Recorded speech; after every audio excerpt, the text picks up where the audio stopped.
એટલે આ પત્ર એવો છે કે રમેશભાઈ ધડુક ની સામે પગલા લેવા જોઈએ. પોલીસને ખાલી મેં જાણ કરતો પત્ર લખ્યો છે અને એમાં સ્પષ્ટ લખ્યું છે કે મારી ફરિયાદ મારે નથી કરવી. શંકાસ્પદ લોકોમાં બિલિયાળા ગામના સરપંચ લાલાનું નામ પણ હોવાનો ઉલ્લેખ કરાયો હતો. ગોંડલના કોંગ્રેસના નેતા અને એડવોકેટ યતીશ દેસાઈએ નાયબ મુખ્યમંત્રીને રાજકુમાર જાટ કેસમાં એક રજૂઆત કરી હતી.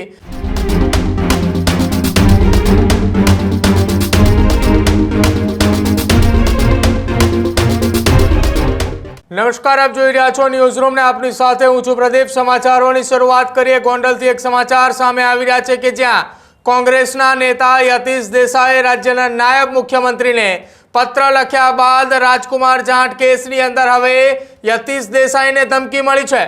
ગોંડલનો રાજકુમાર જાટ હત્યા કેસને લઈને સૌથી મહત્વપૂર્ણ સમાચાર સામે આવી રહ્યા છે. ચર્ચિત રાજકુમાર જાટ કેસમાં યતીશ દેસાઈને ધમકી મળી હોવાની વાત સામે આવી રહી છે. ગોંડલના કોંગ્રેસના નેતા અને એડવોકેટ યતીશ દેસાઈએ નાયબ મુખ્યમંત્રીને રાજકુમાર જાટ કેસમાં એક રજૂઆત કરી હતી.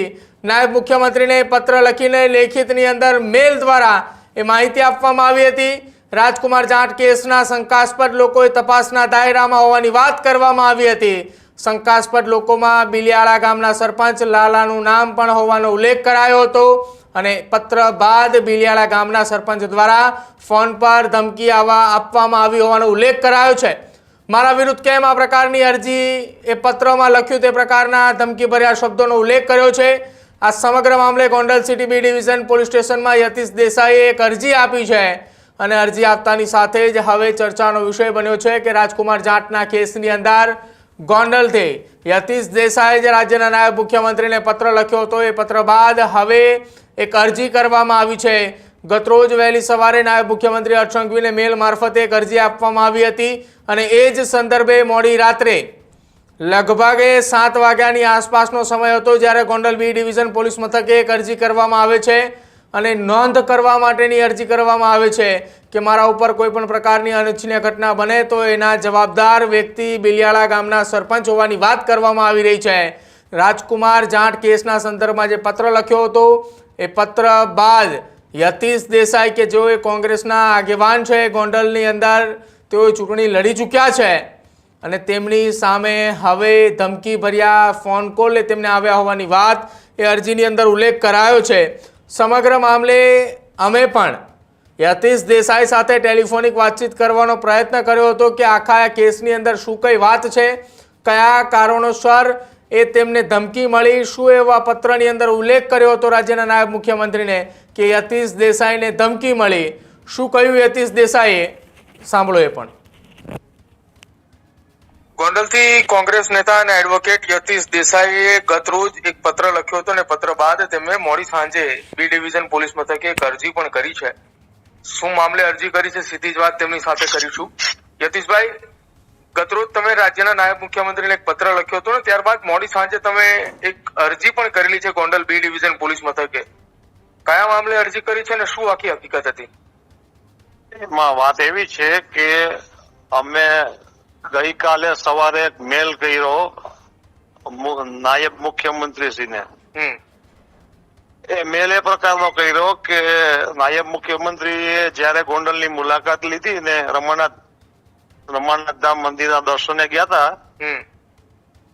ત્યારે રમેશભાઈ ધડુકે આ બધા લોકોની સાથે એમની મુલાકાત કરાવી, ઓળખાણ આપાઈ અને એમના મૂળ જે આ લાલો છે બિલિયાળાનો સરપંચ એની પણ સ્પેશિયલ ઓળખાણ કરાવી અને હર્ષ સંઘવી એનો વાહો થાયબડો. એટલે હર્ષ સંઘવી એમને ઓળખતા ન હોય એ સ્વાભાવિક છે, પણ રમેશભાઈ ધડુક ઓળખતા હોય ને રમેશભાઈ ધડુકે સમજવું જોઈએ કે આવા લોકોની સાથે એમની મુલાકાત ન કરાવી જોઈએ, કારણ કે પાછળ રાજકોટ એસપી ઉભા હતા અને પોલીસનું મોરલ તોડવાનો આ પ્રયત્ન હતો અને એ મુલાકાત કરાવી અને 2 દિવસ પછી જ આ તપાસ ચાલુ થઈ અને એ તપાસમાં આ બધા લોકોને બોલાવ્યા જે લોકો રમાનાથ ધામ મંદિરમાં હર્ષ સંઘવીને આવકારવા ઉભા રમેશભાઈ ધડુકે ઉભા રાખ્યા હતા. એટલે આ પત્ર એવો છે કે રમેશભાઈ ધડુક ની સામે પગલા લેવા જોઈએ. નાયબ મુખ્યમંત્રીએ કે આવા લોકોને કેમ બોલાવ્યા છે. નાયબ મુખ્યમંત્રી બધાને ઓળખતા ન હોય કે આ લોકો તપાસના દાયરામાં છે.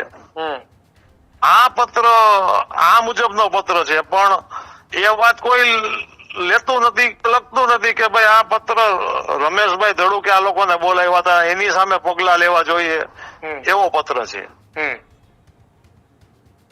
પત્ર લખ્યા બાદ મોડી સાંજે તમે કોઈ અરજી કરી છે બી ડિવિઝન પોલીસ મથકે? એ પત્ર છે ને મેં પેલા મેલ કર્યો અને પછી મેં પ્રેસમાં આપ્યો.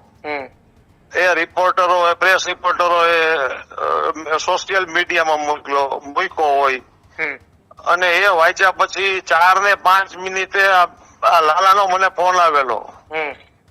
લાલા સાથે મારે એવા કોઈ સંબંધો નથી કે મારે કોઈ ફોન નો કે વાત કરવાનો પણ વ્યવહાર નથી. એમ છતાં એને મને ફોન કરીને કીધું કે તમે આવો પત્ર શું છે.